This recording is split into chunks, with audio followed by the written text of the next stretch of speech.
Por falar em história, Léo, você já vem de uma família tradicional na política de Pará de Minas. Você tem uma história lá no Grupo São Miguel Arcanjo, mas e para aqueles que ainda não conhecem o Léo? Vamos falar um pouquinho da sua história, quem é o Léo, de onde vem o Léo aqui em Pará de Minas, para que o pessoal possa entender um pouco mais desse vereador eleito que vai tomar posse em 1º de janeiro de 2025 em Pará de Minas.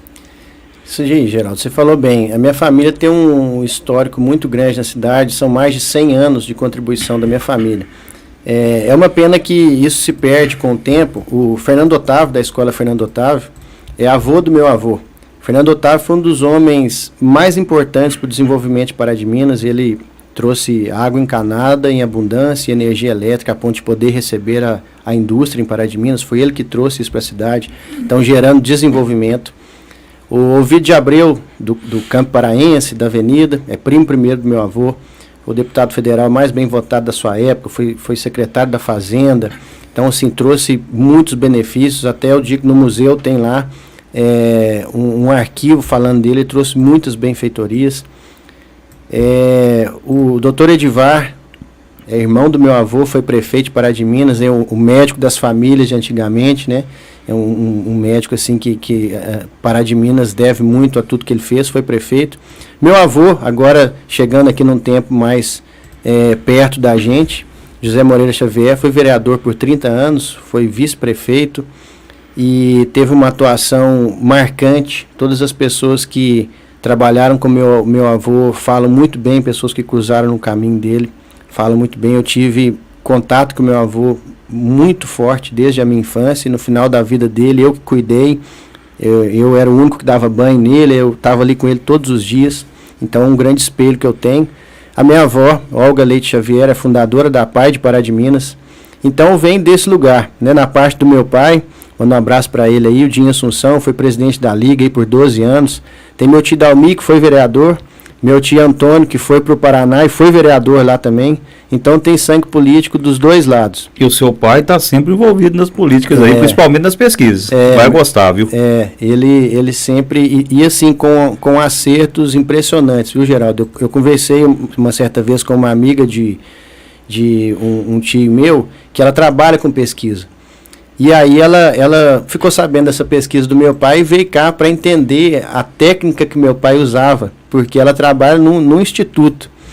E aí meu pai falou assim, não, isso aí não tem uma técnica, isso aqui é coisa da vida, eu conheço a cidade, eu sei onde é que é, e é um segredo que eu tenho aqui.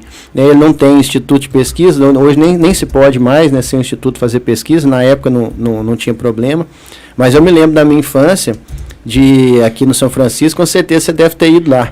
Quando meu pai ia abrir pesquisa, a rua inteira ficava cheia de carro, porque eu abri a pesquisa do Dinho. O que está lá vai ser o que vai dar na urna. Né? Então ele tem esse histórico, sim. Verdade. Falando do seu avô, Zezinho Xavier, eu tive a honra de conviver com ele na Câmara também, eu no meu trabalho, ele no dele, e o trabalho que ele fazia, né, da dispensação de medicamentos. Me lembro até de uma entrevista aqui com o Antônio Júlio de Faria, lembrando lá no primeiro mandato dele, na década de 80 do século passado, ele falou que o Zezinho começou aquele trabalho de distribuir medicamento e tal, e o Antônio Júlio, na cabeça dele, falou, Geraldo, foi aí que começou esse negócio de distribuir medicamento para o povo. Porque eu já fiz um convite para o Zezinho, para ele ir lá para o fundo da prefeitura, arrumar uma salinha para ele lá, para ele distribuir os medicamentos lá, a gente ajudava no que podia. E parece uma coisa muito simples, né, Léo? Mas infelizmente tem muitas pessoas sofrendo que não têm condições de comprar um medicamento, por mais barato que ele seja, né? Outros poderiam usar o farmácia popular que existe hoje, naquela época não tinha, do governo federal, mas às vezes não tem nem a documentação necessária para conseguir esse medicamento. E esse trabalho que seu avô fez, ele ajudou famílias demais. Ele foi vereador enquanto ele quis, é bom a gente dizer, e depois ele parou, não quis concorrer mais. Ele pode ser chamado aí do pai desse movimento de medicamentos, e eu me lembro que teve uma fase quando meu avô saiu, né, que ele continuou ainda com a distribuição dos remédios de forma particular, quando ele já saiu da vida pública, e É importante a gente ressaltar também, Geraldo, que antes não tinha legislação que tem com relação a isso, né? Então isso não era necessário as receitas, é importante o pessoal entender isso, porque às vezes acha que é uma coisa ilegal, mas para a época era natural. Era né? natural, e outra coisa, a legislação não proibia isso. E para a gente ser bem franco também, Léo, a caristia na época, hoje nós temos muitas famílias vulneráveis, mais de 10 mil inscritas no Bolsa Família aqui, mais de 3 mil em situação de extrema pobreza, mas naquela época era muito mais difícil, porque às vezes a maioria das pessoas não tinha condição de comprar, e quando tinha, às vezes não tinha um medicamento por aqui. Então, eram outros tempos, é bom você ressaltar isso, mas ajudou a gente demais. E eu me lembro, nessa fase, né, em casa, ele tinha meio que uma farmácia na casa dele, e aí ele tinha, por exemplo, um xarope grande, e ele tinha lá estufa, tudo certinho para esterilizar, e ele dividia aquilo, porque ele falava assim, ó, a criança vai tomar 3, 4 dias, ela já está boa. Se eu der o frasco inteiro, aquele remédio vai se perder na casa. E aqui o que eu daria para uma família, eu posso distribuir para 5 famílias. Então ele etiquetava tudo, ele sempre foi muito organizado nas prateleiras, os medicamentos todos setorizados.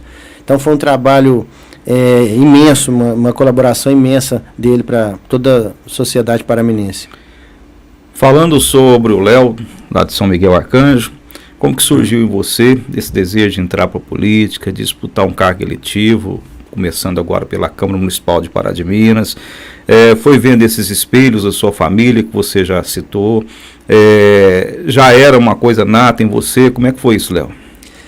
O desejo da política veio desde a infância por causa do meu avô, porque eu tenho, claro, meu pai como maior referência para mim, mas eu convivi muito com meu avô, e eu vendo meu avô na Câmara, vendo meu avô ajudando as pessoas, aquilo sempre me inspirou. E talvez a minha demora para entrar na política, já que eu estou falando que é algo da infância, não ter entrado tão novo, foi porque é algo que eu acredito e que o meu avô viveu nisso também, de não ter a política como um meio de vida ou como um trabalho, mas a política como uma forma de você contribuir com a sociedade e não usar daquilo como um benefício financeiro. E eu esperei chegar num ponto na minha vida, numa estabilidade financeira, a ponto de falar assim, eu não dependo disso.